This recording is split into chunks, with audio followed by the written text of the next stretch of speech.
people, welcome to Off the Cuff.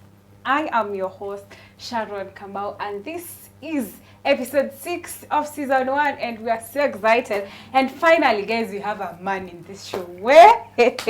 Najua mmezoea kusikia Sopranos, but leo nimewaletea a good man, a very amazing gentleman. He goes by the name Ashon. And before I introduce the topic, I want him to introduce himself. Atuambia anaitwa nani, ametoka wapi, anafanya nini, kama kuna mtu. Anyway, so karibu sana Ashon. It's so nice to have you here. Asante, of course. Finally. Yeah, finally. Tumepanga, but you're here. So introduce myself. My name is Ashon. I love the Lord. Yes. That is very important. Very important. I have a family. Of my mom and my 2 sisters and my dad. Okay. Yeah, that is my family. I am. That time will come. I am a photographer, I am a videographer, I am a professional MC. I also repair electronic whatever, anything. I do a lot of things. In Nairobi, a jack of all trades. Atukitaka shamba, just let me know. Broti maguta. Let me know. Broti maguta will be available. If you want a car, let me know. It will be available. Anything you want in this town, in Nairobi, I will avail itself. Nitakuletea. Hey, that is so good. That you don't trick ya survive Nairobi. Otherwise, of course, otherwise NSSF itakufinya, shas you whatever itakufinya. So you need to be ready. You need to prepare yourself properly. That is me. Okay, that's nice. Awesome. Nice to hear from you. So if you guys have something you want, he's the right person to contact. He's also a professional MC. For all your MCing services, you can contact him. Tutapeana namba zake hapo chini. Also, guys, so today we are talking about a very, very interesting topic. And so how do you handle rejection with grace? How do you handle it? Ushaikatia mtu kakataliwa. And how was it? How was it for you? How did you feel? Ulimrudia ama ulimsumbua? Have you ever experienced rejection? Men, ladies, ushairusha your shot ukakataliwa. Anyway, today we are here to learn about how to handle rejection with grace. And we are joined by our very own MC Ashon. Yes. Ashon. So, anikuulize Ashon, before tuanze hata kwa hiyo maneno ya mapenzi. Unajua mapenzi saa zingine huwa ngumu. Things of the heart. Yeah, they are very hard. But how was it growing up? How was your childhood like when you were growing up? Fun. Hard. Tell us about it. You know, I didn't grow in a childhood where you just ask for something and you get it. You must work for it. Until you want a bicycle, you have to be number 1. And you're getting 300 marks and number 1 when you're napata for 50. So you're like, oh my God. Hii gap ya 150 nitapata itaniaje. There used to be a lot you have to do for yourself at some point so that you can get things for your own.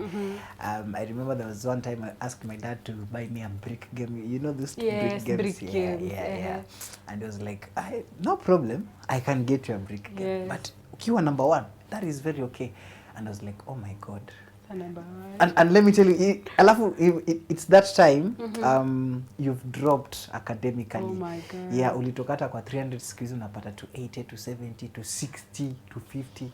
Na number 1 when you know yuko na max 400, so it's like amekudouble. And so that while growing up you had to learn coping mechanisms and how to find things for your own self. And it was just, let me say, a tough childhood. Kidogo.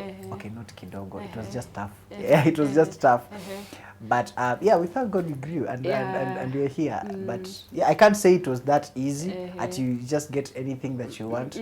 So rejection ilikuwa inaanzia huko mbele. Unaambia mzee by yeye anakuambia so anajua vizuri you cannot be number 1. Not like anakudharau, but anajua uko na mchezo mingi, you don't even study, so he knows if he gives you that, akikwambia go and get that number, go and get those marks, you won't get it. So it's another way of telling you sina pesa, I can't afford it. But in a very graceful way. in a very graceful way. Yes, so what ni childhood memory gani unakumbuka sana? What weird childhood memory do you remember? Weird. That you ever did or you are ever done to? Nishikula school fees. What? Yeah. What do you mean? What wanakulanga school fees? Where do you get that energy to? I mean, where do you get energy to eat, guy? Yeah, nishikula school fees. I was in class, I think 6 or 5. Hey, ulianza ukora mapema bana. Class 6. 6 or 5. Most of my life I grew with my mom and dad. My eldest sister was in Shags. My elder sister was on off. Hakuwa anaonekana sana. So it was just me. Most of the time it was just me and my dad and mom. So there's this one time niko shule and you know kama kawaida the list ya watu wenye hawajalipa school fees need to go home. So my name was called. Before they even get that opportunity of saying nimeongea na mzazi, I was already at the gate, you know. So I went home. There is a very good friend of my dad. His name is Peter, and he used to live opposite our house. So ye alikuwa anaendanga job around 11-12. So this one time, of course was school fees around 10-11. I arrive at home. So before I talk, he sees me. I go like, why are you here? I'm sure. Tough times, my brother. Nimefukuzwa school fees bwana. Hakuna pesa. And he's like, how much? I told him the amount. And I was like, okay, let me give it to you. You'll go and pay. Alafu you in the class. And I was like, yeah, okay, no problem. It's okay. So he gave me the money, and I was, honestly speaking, I wanted to go and pay. But I was very hungry. I love food. Honestly, I forgot to say that in my introduction. I love food. Guy, chakula kafanya ukakula school. I love food. Of course. Nini ingine nilinunua. It was just food. I ate. That day I ate everything that I ever wanted to eat. Chipo mwitu ya hiyo time ya 10 bob. Oh my god. Alafu like kwa karatasi unaenda kikula. Unafunga huku juu. Yes. Alafu unatoboa hapa chini. Alafu unafinya hivi greatness. So nilikula nikamaliza pesa. And I was like, God, so what am I going to say? So there was my class teacher that time, and also our deputy head teacher. Her name was Miss Janet. She was the one in charge of, you know, writing the receipts and all that. So it turns out Mrs. Janet's handwriting and mine was very similar. Very similar. Yani aunge notice change. Hasara. True story. Let me tell you. I think even my mom has that receipt. How can notice change?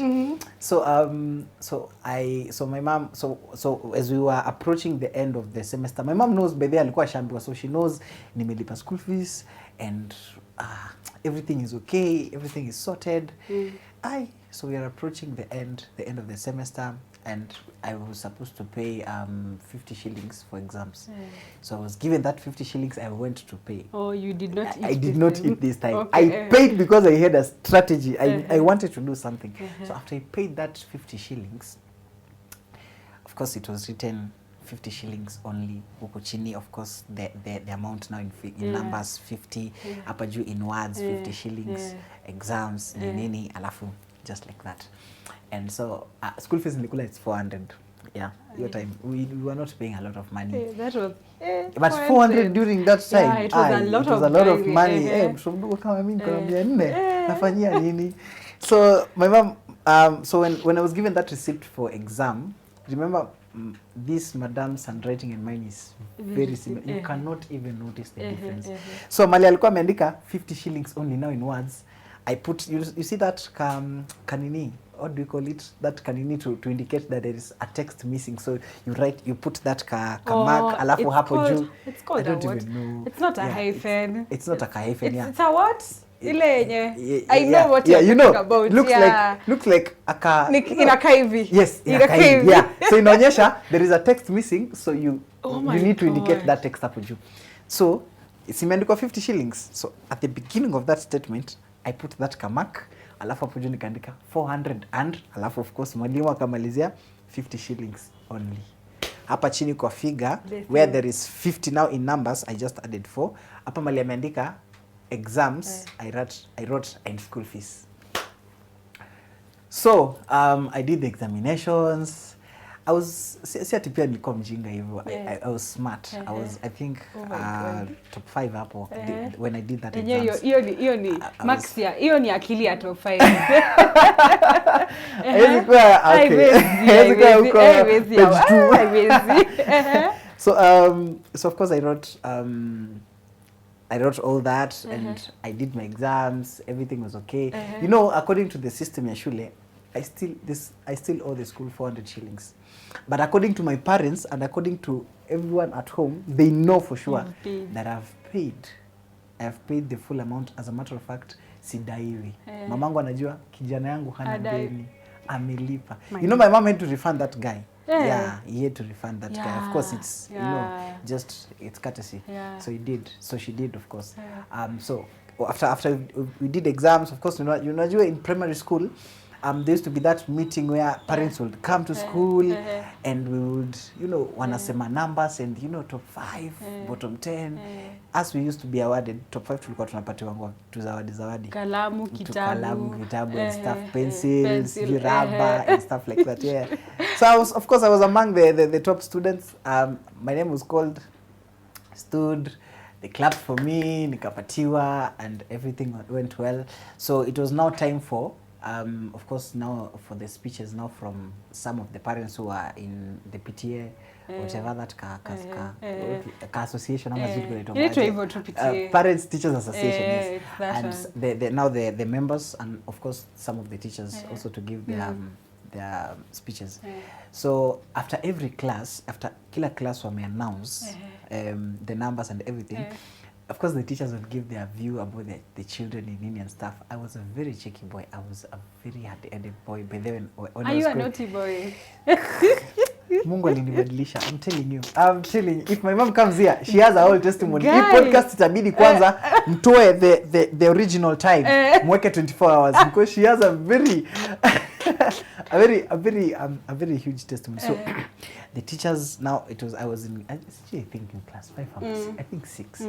So in class 6, of course, teacher akaongea akasema these students are very good children, lakini kuna mmoja hapa I wonder anapatikana aje hapa because ni kichwa ngumu, asikiangi maneno. As a matter of fact, on Saturdays we used to go to school.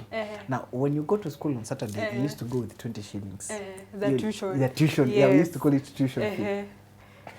I have only I can count the number of times I have attended school on Saturdays. You know, your time used to have videos. You know, like we'd go to videos and watch movies. Achana cyber zimekuja juzi yenyewe watoto wanaenda wanakaa hapo wana watch movies. I know that thing. No, because of the DJ Afro, si ndio? You understand? We can relate. We can relate. So, nikipo hiyo 20 bob, it depends with how I feel. What is my feeling? You know, do I feel like going? No, I don't feel like going. DJ Afro it is.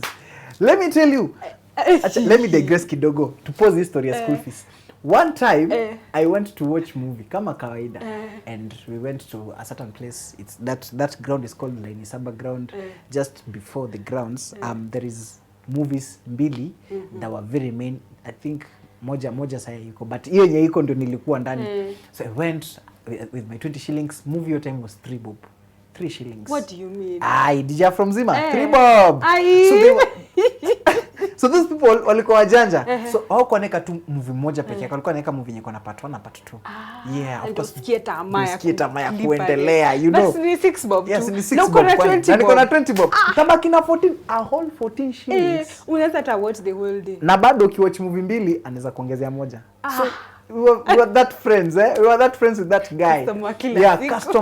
Customer kila siku. Every day nikitoka shule nilikuwa napitia ngapo na mwachia 2 bob na mwachia 3 bob. Nikitoka shule na napitia hapo na mwachia 5 bob na nitakuja kuona. So hata ni kama nilikuwa namdai at that given point. Juu saa zingine nilikuwa namwachia pesa na mwambia ndakuja na sikuji. Yeah. So I went there, watched my movie. Part 1 ikaisha nikasema oh no.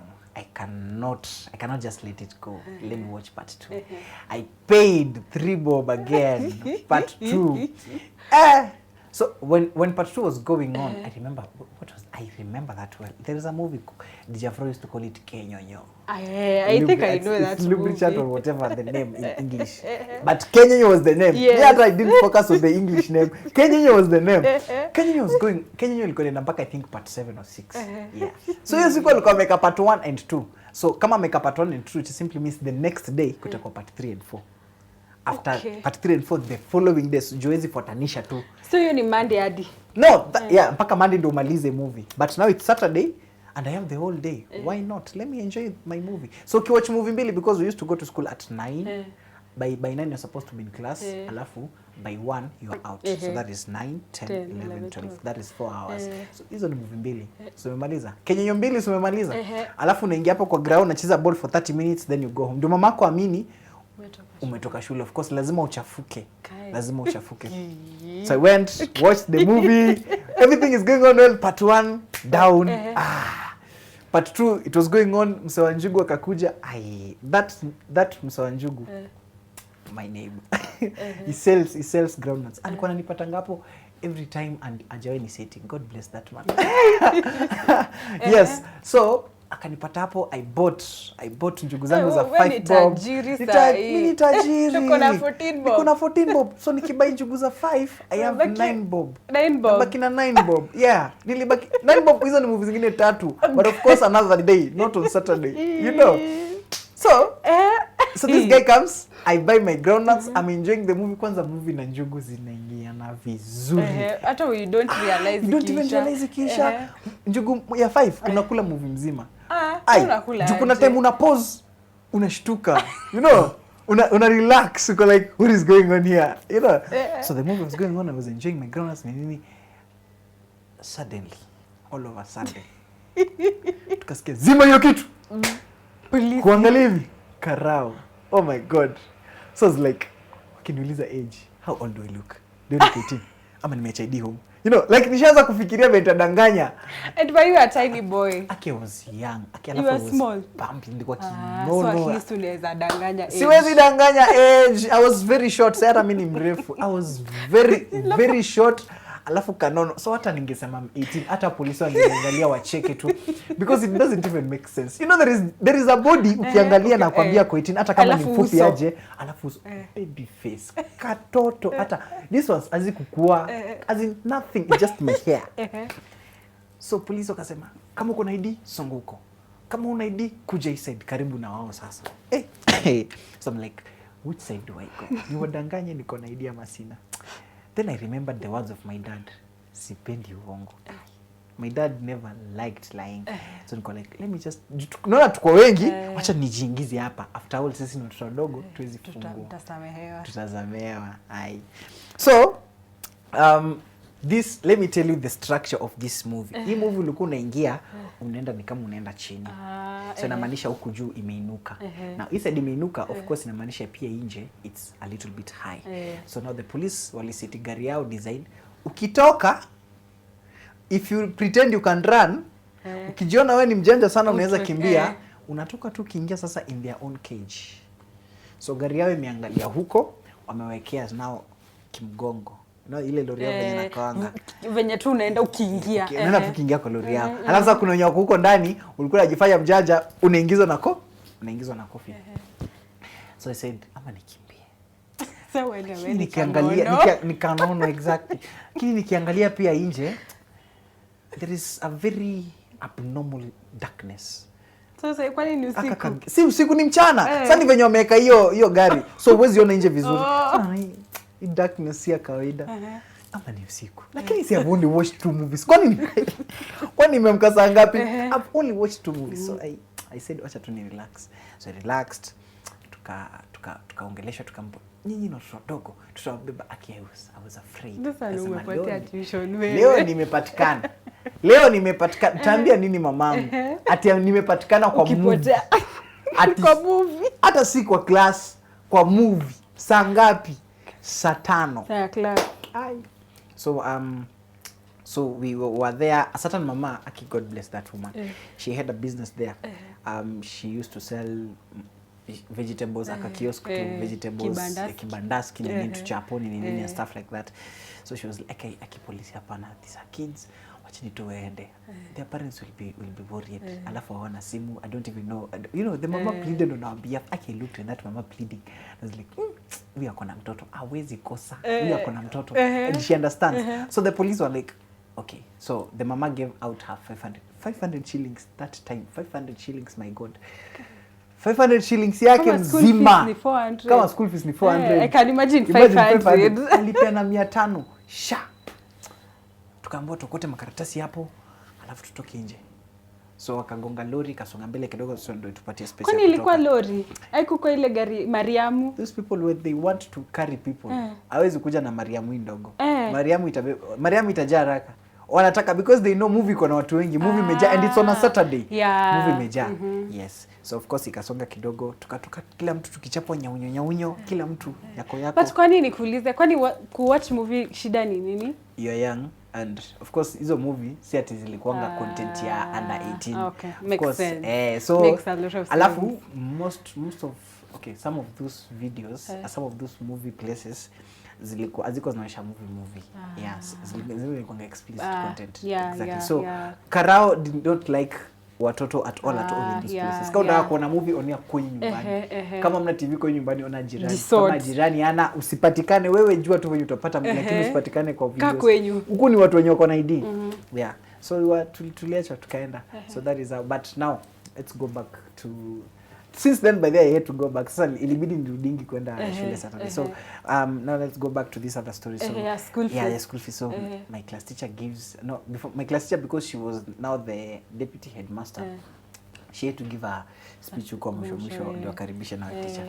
So of course awali mwingine anasema but this child we don't even know how he passes his exams. We don't even know when he reads. Atujui anasomanga saa ngapi. Now they even asked my mom in public mbele ya wazazi wengine na wanafunzi, huyu kijana anasoma nyumbani? My mom looked at me. She looked at the teacher with so much confidence and she shook her head. And I was like, oh God, so much shame. Unakataa kwa nini? Si hata kubali am your child. No. I am your child. No, hata kusema alifanya tu hivi. Mom, I am your child. Kwani makosa hufanyika, but me pass. Really far away. And they were like and the teacher was like, huyu mtoto akisoma tu vizuri he can do better than this. Kama imagine asomi na anafanya hivi vizuri, imagine akisoma. We will put this school in a very good mood and all that, and they were going all that.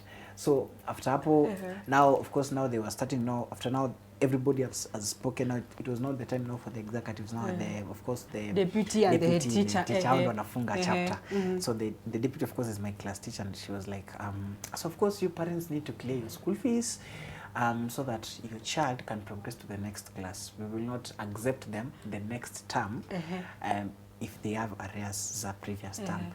And the following, now they used to mention the names. Yeah, the following the people who have balance this term, and it was in an alphabetic order, and my name starts with A. Hapo sasa ndo nilichapwa na baridi nikisikia the following R.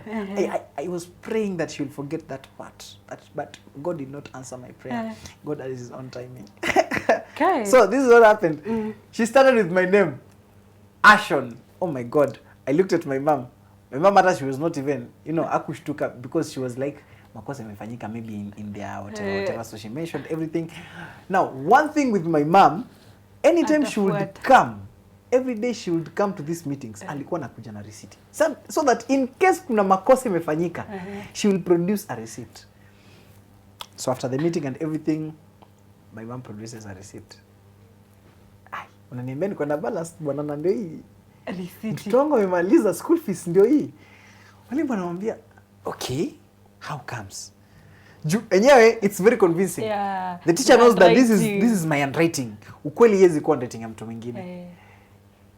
But I will go to check with other books and maybe the system, hiyo time hakukuwa na computer stuff. Ni books tu.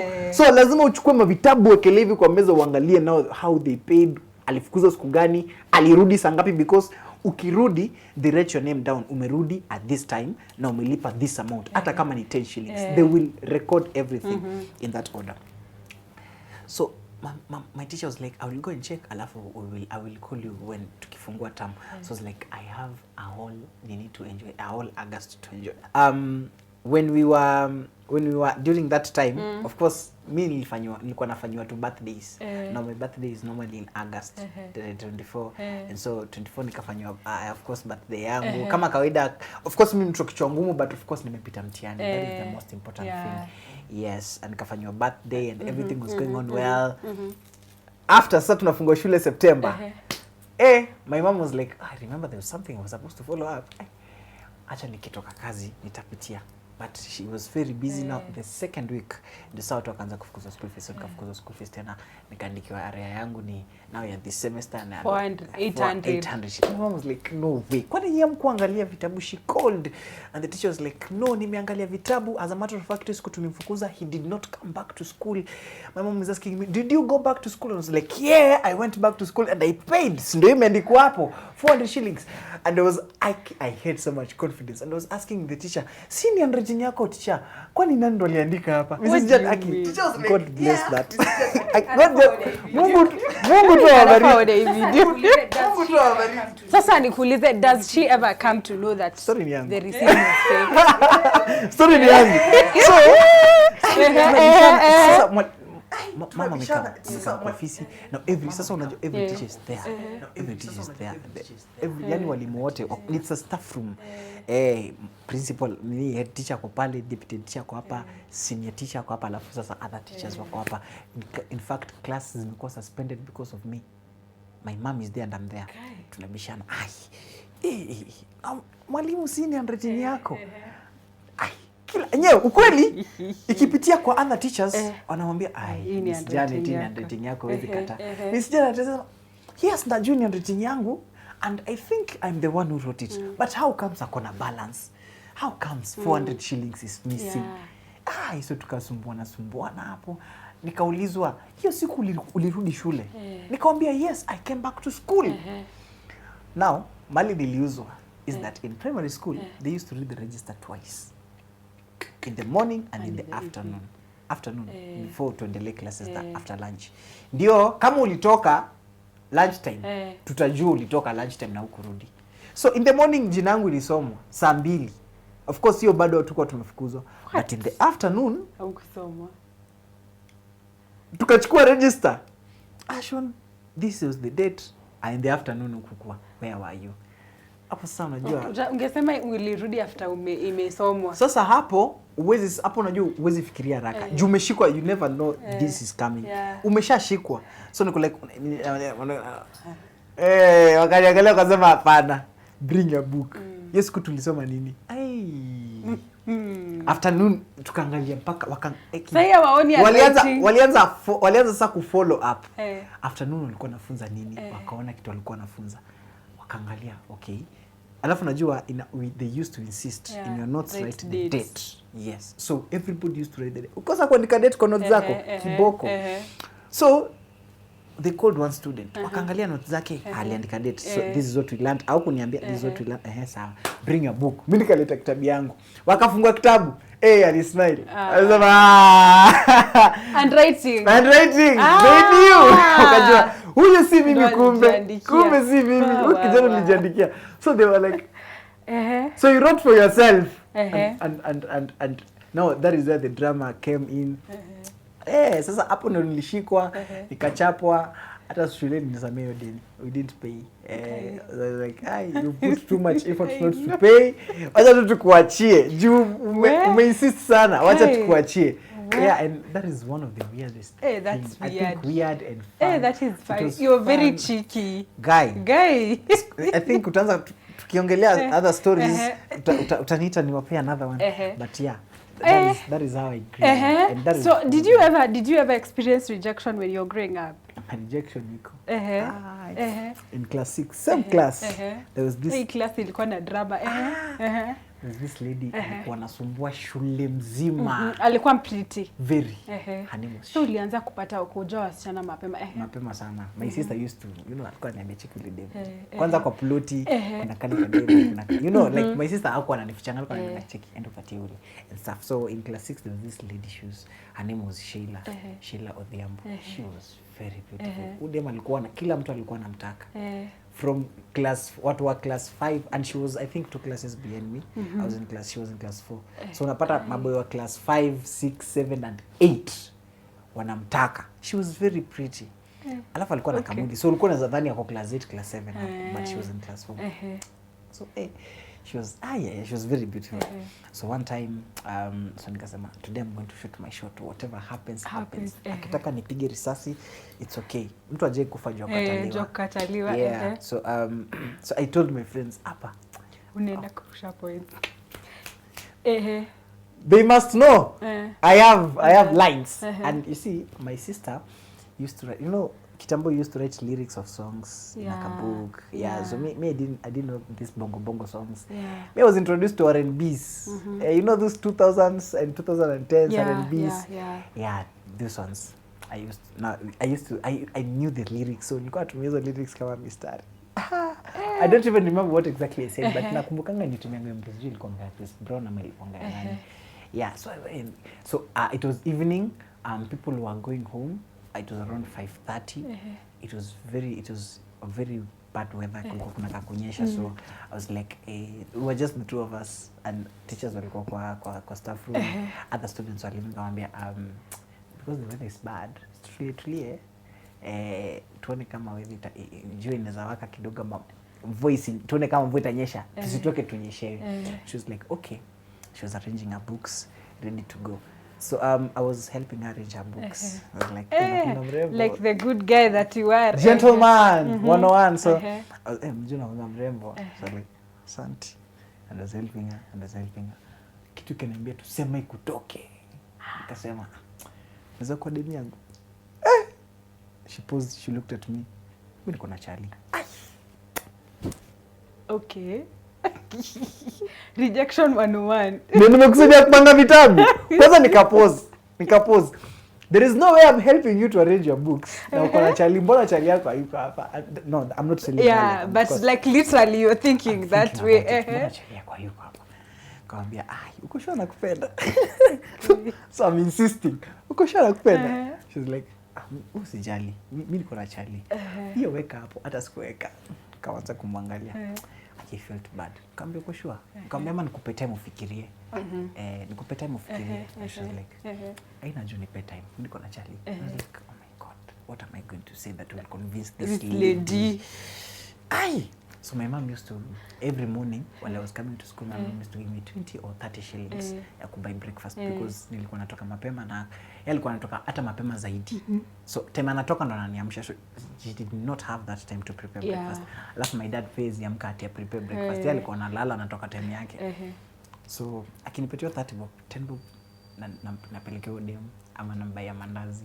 There used to be a very nice spot, hot mandazi, big.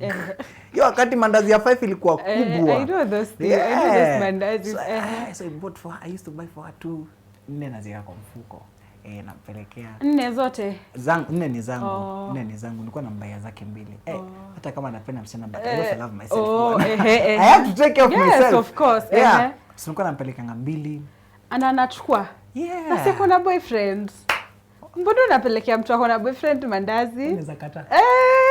Ako na boyfriend lakini hata ingekuwa wewe unaweza kataa. Si boyfriend yangu hata ananiletea ama boyfriend yake. Boyfriend yake ni yule tu wa boyfriend wa jina. Mimi ni yule wa kuprovide.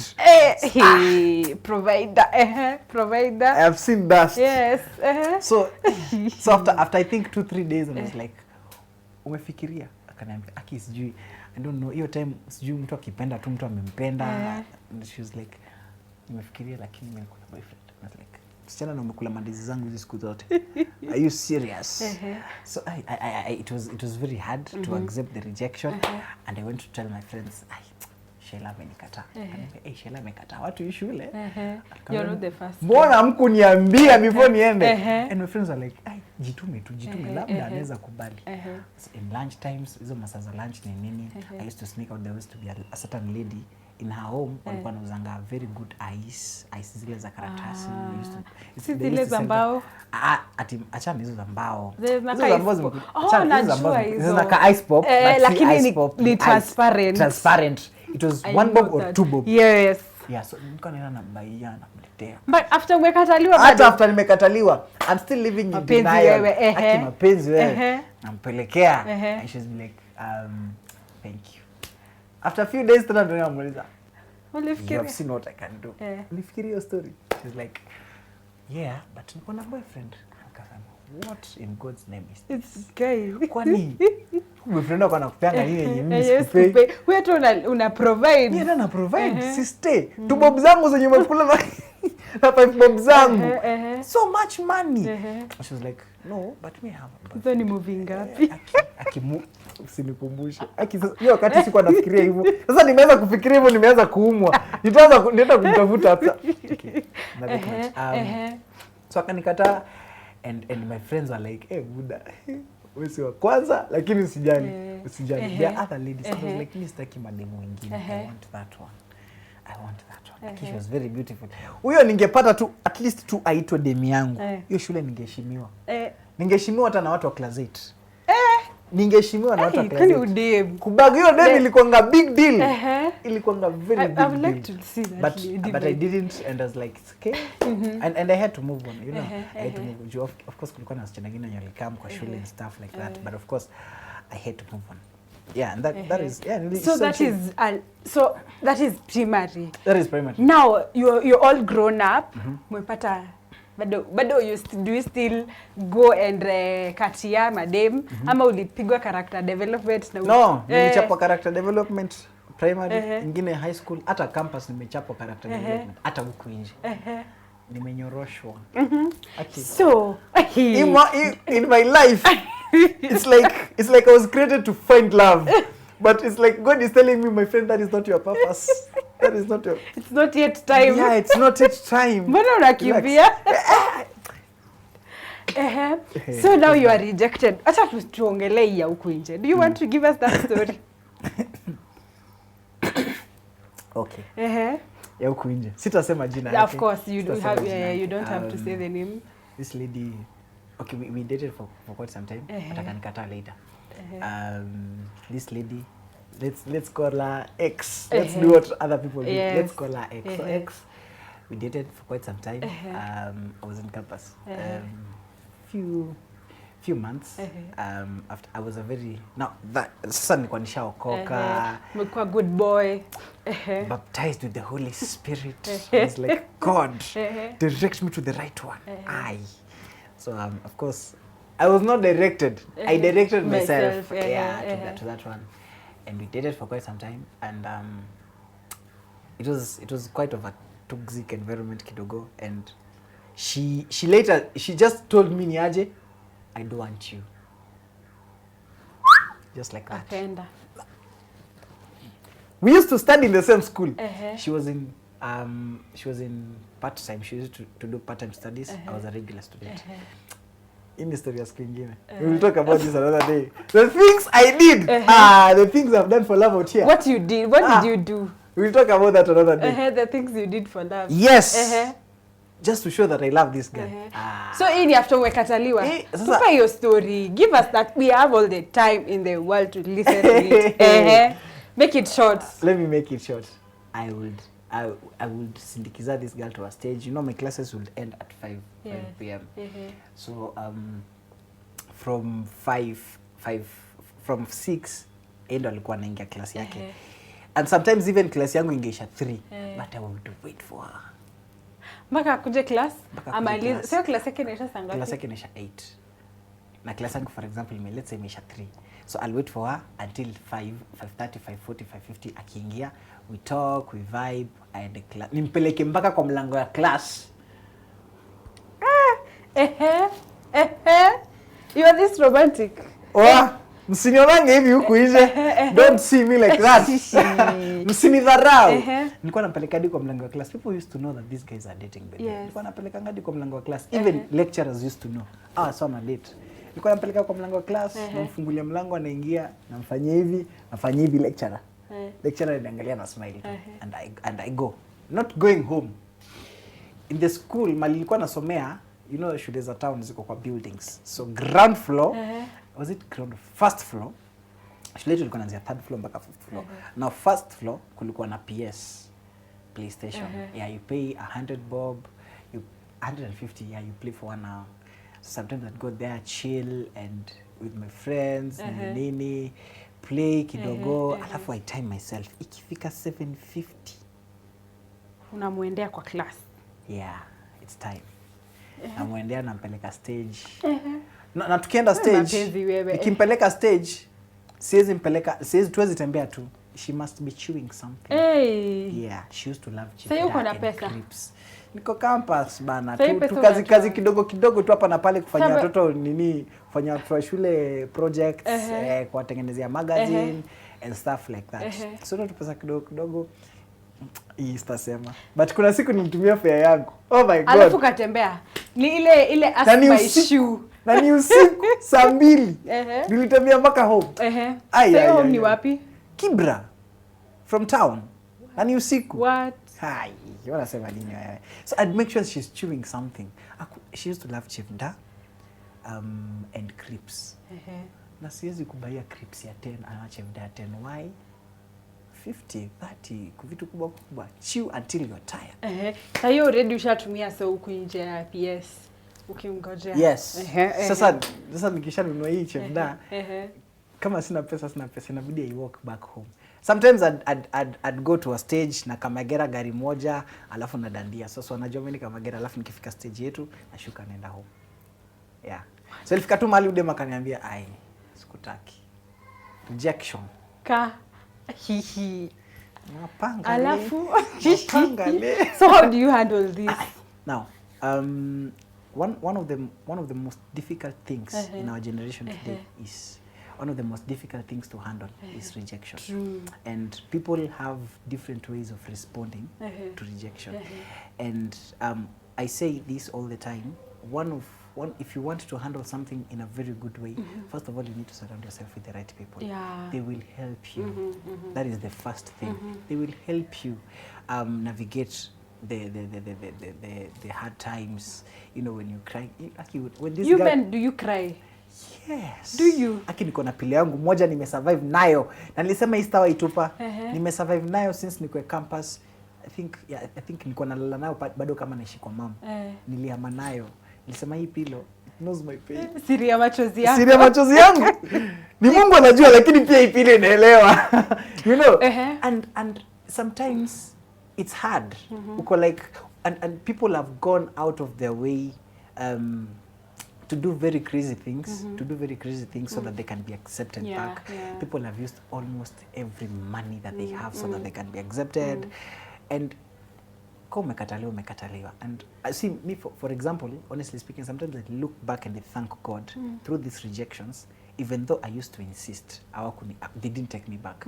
Juu ile inaweza kuwa mbaya sasa if they take you back alafu kukatae tena. Inaweza kuwa worse. Why am I laughing? No, it's like you're relating. I see in the spirit. It's like you're relating. Mean she take back X. You know, alafu kamfanyia nini? You see?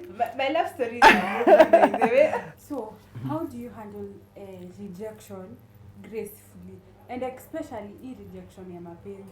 Yeah, so one of the things that is very important, let me just say it, in our generation, in our times today, rejection is a very bad thing to people. It's a bad thing. People don't want to accept they have been rejected. And I say this, not just in rejection, and even in other areas of your life. If you want to navigate properly, surround yourself with the right people.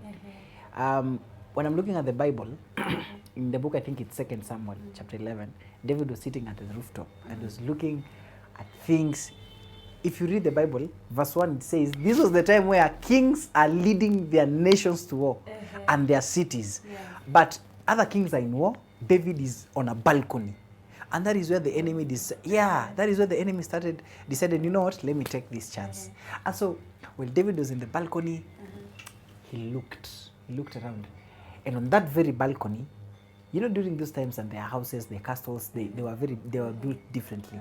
Sometimes you will even see somebody eating in their food. Sometimes there is a place where the Bible says there was a certain gentleman, he just woke up, went to the rooftop, and he saw another couples doing their thing. You know, read the Bible. I will. It is there. I will share. So yeah, it's there, but I will share. So yani, the houses were built in a very different way. So when David was there, was looking everything, I saw a certain woman taking bath. Do you know who David went to? He went to his friends, the people that were surrounding him, his council, and he asked them, who is that woman? And the people, this council of his told him, Niaje, that woman is called Bathsheba. She's the wife of your sergeant, Uriah. And what did David do? I want her here. Send for her. What did these friends do? They did not tell David, Apana, my friend, this is somebody's wife, bana. Achana. So if you surround yourself with the right people, you will be able to navigate these things easily. And I know as much as David was a king, he could have listened to his friend. He could have listened to his counsel. My bro. Yeah, because sisi ni my bro, bana. And let me tell you, if I am president today, sitaenda kutafuta a weird person to be a part of my council, honestly speaking. Tatafuta mamori wa kina nyinyi, unacheki. Ndio mtakuwa in my team. So in case I want to make any decision, I'll come to you nikuulize SJ niaje, how am I going to do this? If you advise me vibaya and I follow that, it has come from where? My friend. Unacheki. So David was surrounded with people, and this council of his did not tell him the right thing to do. And so I say, in our time today, if you're surrounded with the wrong people, they will give you the wrong information on how to handle things. When I get, but me, thank God, during that time nikiwa campus, I was surrounded with the right people. Of course, kwa sangi ule mmoja mwenye wana kucheka na kudis nini, but I was surrounded. Kuna mmoja, her name is Hilda, nilikuwa namuitanga Kuzo. So Hilda used to tell me, niaje, usijali, when I'm handsome, utapata dem mwingine. And like that, and through talking to friends nini hapa na pale, hata sikujua how I got over it. Unacheki, because I was surrounded with the right people. So if you surround yourself with the right people, first of all, you will be able to handle that rejection properly. Juu atakuwa nakwambia hii ni upuzi, why are you crying? Juu ya dem, do you know how many women are in this world? Mpaka wanakukutia verses wanakwambia Isaiah says at there is a time that will come 7 women will come and just want you. Yani people who just encourage you, unacheki, and tell you it is okay. You will be rejected. Hautakuwa nakubaliwa kila time. And by the people need to accept the fact that hautakubaliwa kila mahali. You will go to interviews, they will tell you we will call you, and they will never call you. Right? You utakatia dem. Interviews I really appreciate when you wanasemanga inasemanga aje yule. Ya kusema we regret to inform you. Yeah, we cannot have you. You did not qualify and stuff like that. Nimengoja miaka. Wanakushoni exactly. So you need to know how to. Sasa juu ulikataliwa na kampuni, utaenda ustom kwa kampuni zao uambie, nyinyi mlisema mtanicall, mbona mjanicall? Why you being like that? You know, you need to handle that gracefully. And so rejection will always be there, and people need to understand that. Utakataliwa, you will apply for that job, they will reject you. You will go and katia that gentleman, you as a girl, and utashoot shot yako because tukoina we are in a time where these things are happening. But them wanna shoot shots. Na utenda urushe shots zako huko, unajaribu kurusha mshale huyo bwana ana miss. Unajaribu ana miss, anakwambia ai kidogo, you know, utakataliwa. Even as a gentleman, kama wewe kama dem kienda kwambia boy ina weird. Mimi nikikuja kushola kupenda utanikubali? Ita weird. Acha kuniulize hivyo on camera.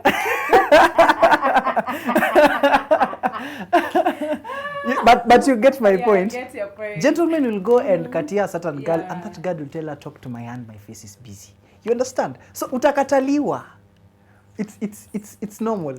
You see, kukataliwa nayo utakataliwa. But you see, because you are born and because you exist does not necessarily mean that you will be accepted by everyone.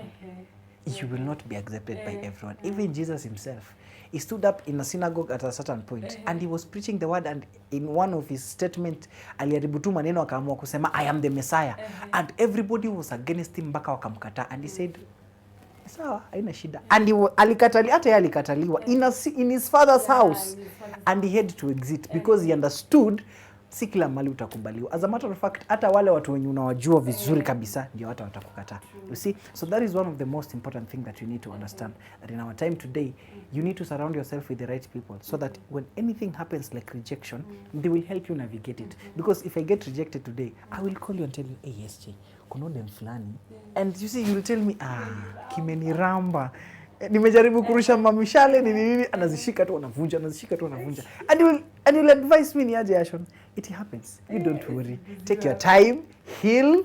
If it is a dunia, you know, take your time, heal, and everything will be okay. You understand? So easy vitus you happen, and one of the most important thing, and this is very important, just surround yourself with the right people. If you read the Bible, you will find people that surrounded themselves with the right people, yani their life was just okay. Look at the man who had leprosy his entire life, because of the faith of his friend, the right people, he got healed. So hata wewe, if you surround yourself with the right people, your rejection will be nothing. It will be nothing. It will have nothing on you. You get? The second thing, before you go to the second thing, you've mentioned something about healing. Yeah. And many people go to another relationship without healing. Unage? Yeah. So wanakuja na zile baggages za ile relationship ingine. Kitu ka rebound or yeah. something. Yes. And it has hurt a lot of people, and it has hurt a lot of relationship, because mimi niko hapa tu juu na nipe your vibe. Exactly. Yeah. What would you tell people who go to other relationships? Heal kwanza. Heal kwanza. You know, I will go to another relationship with an expectation that maybe I will heal here. Maybe this person is better. Akunanga this person is better. This is just another version of what you met. Unacheki? This is if I had broke you and you went into another relationship with a broken heart, it simply means, first of all, you will not submit to this person fully. Utakuwa unakifanya kitu unaanza kuogopa. So utakuwa una live with fears na traumas in that relationship. But utakuwa hapo juu, ule msee ni mfani, ule msee. And let me tell you, there is a high chance, if for example I am a funny guy, I know that is by nature. I have been told, it's been written, it's in the books. It's been confirmed. I am a funny guy. If you leave me, ama if we break up, you'll definitely go to look for another funny guy. Yes, so that you can, ndio uendeleze ile, you know, bado hujakubali huyu jamaa aliniacha. So unaenda kwa relationship ingine so that you can confirm. You know, and so that you can find a certain kind of validation, you know, and you'll definitely go and look for somebody who has the same personality and characteristics as mine, and you're going to be there just to feel the vibe, because you enjoyed staying with me. Ulikuwa unabambika nikikuchekesha, utenda pale ndio uchekeshwe. Ikifika ile time yenye uchekeshwi, you know. So in case you break again that relationship, I'm telling you for sure, you will be hurt vibaya sana. Hapo nafikanga mali unasikia mademo anaanza kusema fear man. Honestly speaking, it is not the right thing to say, but people, that is, inafikanga hapo unacheki mademo anasema fear men. Unapata maboy pia wanasema fear women. At yo, out of your 24 hours of a day, take 26. How you normal? At you take 26 to fear men, ama take 26 to fear women. Unacheki, it is because you were supposed to heal in that first relationship before you get into another. But you did not take your time to heal first. So you've come to this other relationship, vitu zimeenda south. And it's like a double wound. Unacheki, ile baggage ingine, bado iko, hii baggage ingine ndio umeongezewa. So it becomes a very heavy thing on you. A very big wound. Ni kama ulikuwa umekatwa kidogo hivi, alafu bado ufunike unasema, acha tu niendelee na kazi. Unakatwa tena kidonda kinaongezeka, unacheki. So utakuwa umejiongezea even a deeper wound. Unaget, but you could have handled it at first, but you decided niaje, let me continue. Unacheki. So when you continue like that, you will find yourself in a very hurting situation. You will break. Utaanza kusema love is scam, sijui nini. That is why you start creating podcasts just to show how bad love is. Have you heard podcasts huku nje? You're trying to watu wako very bitter. Unajaribu kufungua, unafinya next to skin, kama kuna mtu atasema I love my relationship, it's a healthy place. Upati, unapata tu, you know this guy who was like this, unamwacha nifinye next, unapata you know this guy. So unapata au heal. And inafikanga place, by the way, it becomes even hard for you to heal. Can I tell you something? When you continue in that state, Nafikanga mali unasema if gentlemen are like this, let me try ladies. Ah. And just like that, this is one of the ways that people find themselves engaging in gayism and lesbianism. It's like that. Ainanga njia ingine. I wish kungekuwa na njia ingine yenye ningesema hivyo, but it is just like that. Unacheki. So you need to heal. Your heart has been broken, heal. Take your time. Minimum 6 months. Wacha mambo ya ati unajua nasikianga watu wakisema ati hata nikiatbreakiwa leo bado kuna relationship zingine kama 3 ziko stable. Unoga, are you okay? Aki, my sister, take time. My brother, take time. Heal fast. Utafika mali, it's like now it will be a pattern. It will be a pattern. Utakuwa natoka hapa unaenda hapa, unatoka hapa unaenda hapa. Ile time yenye nafika maybe you are ready for marriage. Utakuwa sasa easy whatever thing that you're carrying. Ule mwenye unaenda kudate ama ule mwenye unaenda kugo into marriage with, undo utakuwa nasikia uzito, wewe utasikia uzito. So all these things utakuwa na project kwake, and it is not nice. Umeokota tu mtoto wa mtu uko nje, she was living a good life, a healthy life, unakuja unamkondesha na stress zako na unhealed traumas zako. It's not nice. It's not nice. Yeah, so people need to heal. Yeah. The other thing, number 2. So number 2, the things that you consume, what you take in your body, what you see, what you listen to. Because you've been heartbroken, because you've been rejected, wacha kuenda Google the saddest song in the world. Wacha kuenda and you know, wacha kuenda, okay, ini story ingine stapeana in full, but in 2019 I was heartbroken after high school. This lady we were dating, she heartbroke me and she went straight into marriage. Aliolewa na harusi, na hata nilikuja kujulia through a friend. And when during this time after I found out, you know, those times sasa ndio bongo zilikuwa zinasumbua kidogo. Nilianza kuchukua tu songs hapa na pale. I had a laptop, nikatengeneza very sad mix. Virtual DJ. Nikatengeneza very sad mix. I used to listen to that mix, I would cry. Hey! It was bad. I used to listen to that nini, I would cry.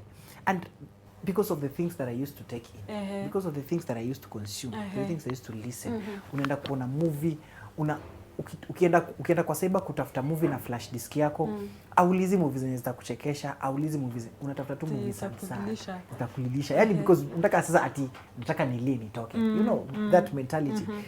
The things that you consume are very, very important. Because when you've gone through a phase of rejection and you're listening to things, ama you're watching things that are connected to rejection, not in a good way, not to teach you how to get out of there, but to teach you how to get deep into it, it simply means that, first of all, you have not even come to reality, ama you have not come to terms that I have been rejected. So you still want to be in that space. You still want to be in that space. So that means whatever you listen to, bado inakurudisha nyuma. Inakufanya tu unakaa kimtu kimekasirika. I used to wake up, I used to sleep mpaka saa 6 saa 7 mchana.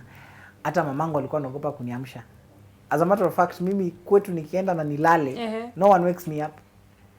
Because of what it used to be in 2019. Walikuwa wanajua unaweza amka amke tu na hasira zake tu aanze kugombanisha watu kwa nyumba. Alafu mimi ni last month, so chapwa, they can't do anything, they just have to listen. So to avoid all that, wananiacha nilale hata kama nitamka saa 8. You know, and because of you've not accepted, because of the things that you take in, because of the things that you take in, it becomes even so hard for you to cope. It becomes so hard for you to cope. Listen to the right content. Go and watch movies that make you laugh. You will even forget. Yeah. And when I'm saying things, watch the things that you consume, I'm also saying avoid drugs. Oh my God, avoid. Avoid drugs at all costs. Avoid drugs. Kitu inaitwa pombe.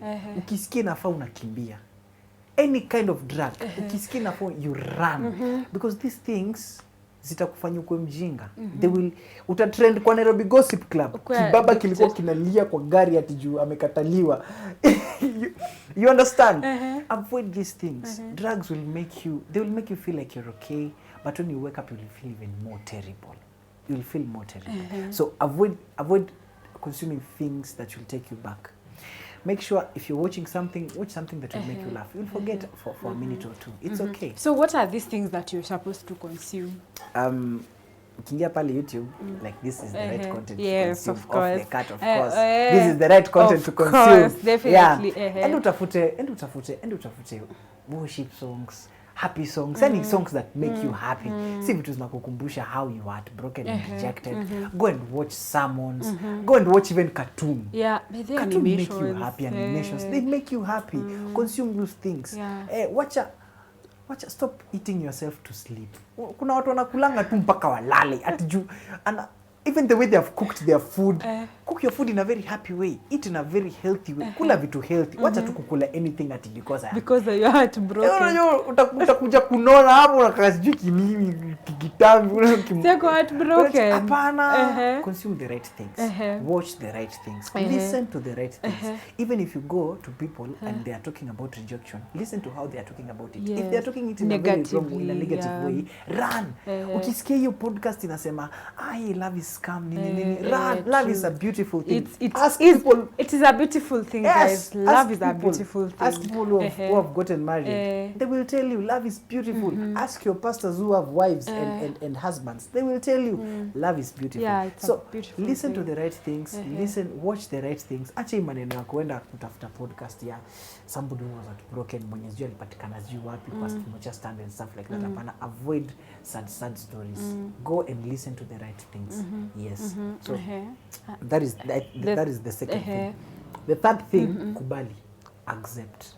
And this is the hardest. And I think this is where we're going to finish. This is where we're going to conclude. Accept that you've been accept. Acha mambo ya kusema aki hapana, I will still insist. I will buy her. Mimi kwanza ni you know. When you come insist. Acha nikwambie. Become insist. No, there's this.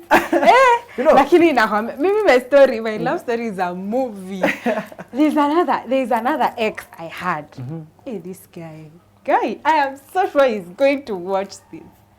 This guy, sijui kama hajawahi accept we parted ways, and I went and found someone else. Bro, umsana nipigianga hadi mkoje? Mtu wako anafanya aje? Mse wako ako fiti. Kwa like, I mean like, nime block number no, I had to like no tell the guy, you know what, there is someone who is crazy and he might do anything. Yes. Inabidi umesema mapema. Unasema mapema. Ndo akijwanga tu. Asipande kwa metro ashange kuna mtu akutandaka na muuza na huyo SJ anakupeleka aje. Achana na huyo bro. You get. Ajwange tu. So you need to accept that you've been rejected because you will be rejected. Like I said. Accept. Like I na said. muachane na watu. Like I said, rejection is real and you will be rejected in this life. True. Even though you are funny, even though you motivate people, even if there are pastors out here who have been rejected and they preach the word of God in a very simple and nice way. Very Wamefanya thousands of people have come to Christ, but still they have been rejected. Unajua mapenzi juangi wewe ni pastor. Mapenzi juangi wewe sijui prayer warrior, intercessor. Mapenzi juangi wewe ni leaders jua wapi. Itakuangaisha and itakutesa. And if you hear stories of what people have done because of love out here and you look their public figures and you hear what they've done and then you'll be like, so love can do this, you know.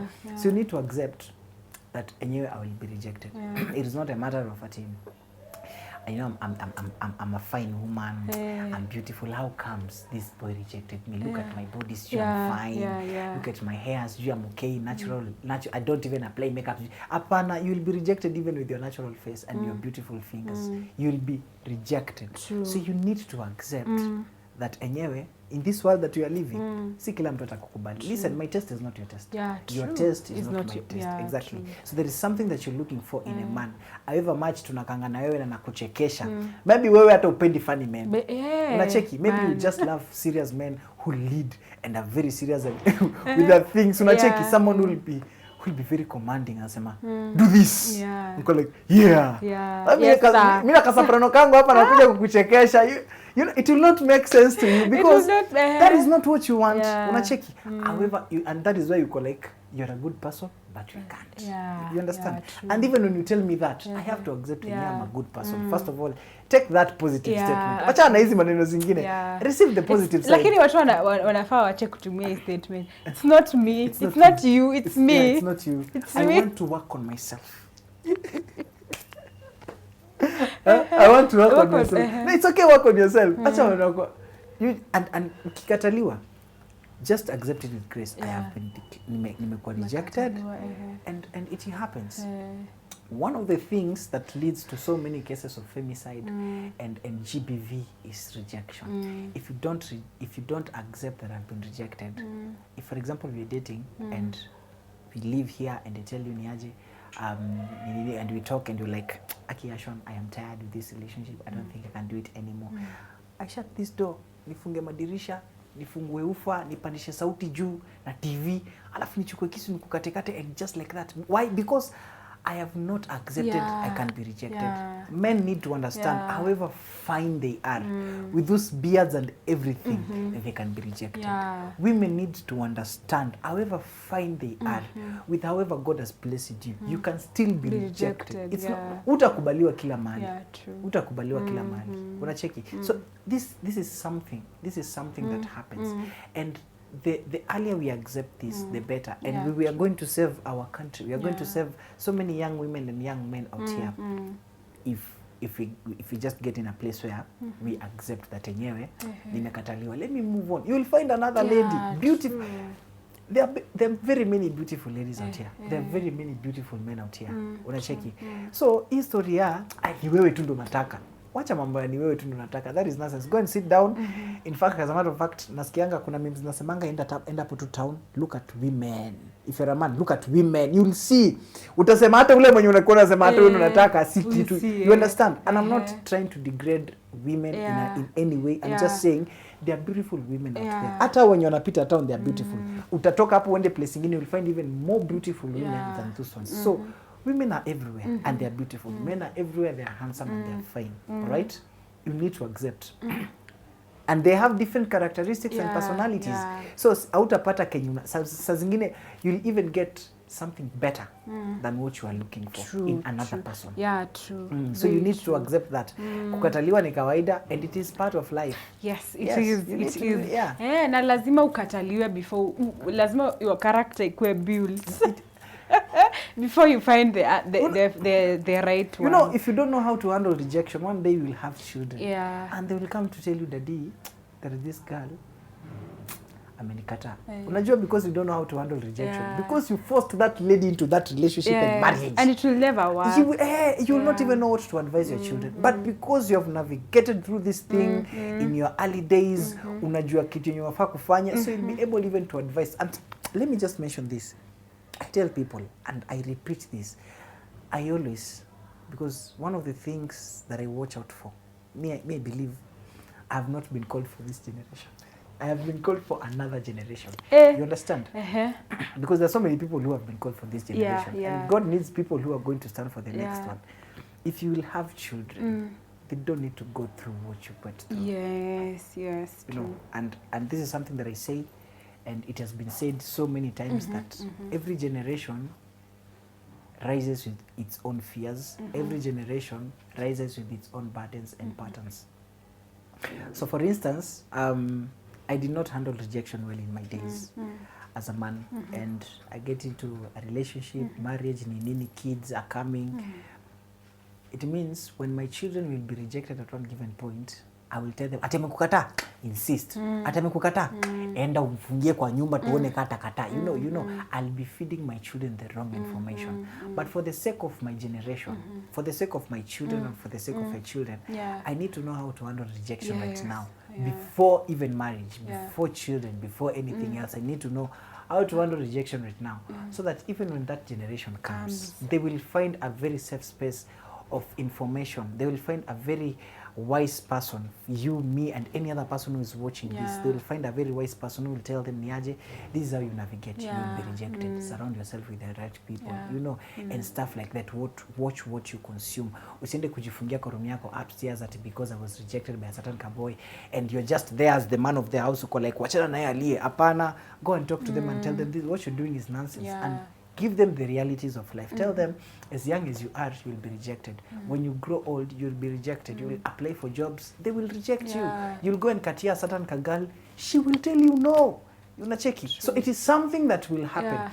But because now we consume the right things, because we are surrounded by the right people right now, because we accept the fact that it is there and it happens. It simply means that when that time comes, when we will have our own children, when that generation is rising, they will have somewhere to refer, they will have somewhere to go to, they will have people who they can run to. Unacheki. That means us accepting, us listening to the right things and consuming the right things, us surrounding ourselves with the right people right now. Yes. It might look like we are saving us right now. Of course, we are saving ourselves, but we are also saving our children. We are also saving the children of our children. Because when you read the Bible in the book of Joel, chapter 1, I think it's verse 3, Joel is writing and he's telling them, tell your children to tell their children, to tell their children's children. So it is something, it is an information that it is not just for one generation alone. It is an information that goes through our generations, all right? So if there is an information out there that I need to beat a woman so that she can accept me, that information will go for generations and to other generations. And it will be like that in a lineage. That means if this other generation will be rising up with their own fears and their own burdens, you'll be putting another burden on them. It will be so heavy on them, they will not even know how to navigate. And that is why we lose an entire generation just like that by not handling the things the right way right now. Yes. Wow. Hey, that was powerful. That was really something. Thank you so much for the insightful words. Hey, I think what I've learned there is that you should accept. Ukikuwa rejected, to accept gracefully. Na uende ukisonganga. I think also another thing that probably I might add there is the God factor. What allow God to fill that space. True. Fill the space with the word. Fill the space with just as you said, consuming the right things. Fill the space that was there with the right things, the word, listen to people, talk to people about it, and you'll get healing. So guys, handle rejection gracefully. You don't have to beat someone, you don't have to kill someone so that you're hard. You don't have to kill a lady, you don't have to kill. Squeezy hata men wanafanyongwa gender based violence. There was a video that was trending and this woman was wanted to So it's something that is happening. So please handle your rejection gracefully and si lazima ikuwe vita. You can just leave. Wanaume hawajaisha huko nje, wanawake hawajaisha huko nje, and there is a whole life ahead of you. Yes, when you are rejected doesn't mean it is the end of the road. So thank you very much, Ashon, for coming. Thank you for having me. It was a very insightful, funny, it was a mixture of everything, and we've really enjoyed having you on set. Tutakuita mara nyingine na nyingine. Probably at next time utakuwa na mpoa. It's a bit too. So thank you very much, guys, for watching Off the Cuff. I am your host, Sharon Kamau. Don't forget to subscribe, share, and of course leave a comment. Thank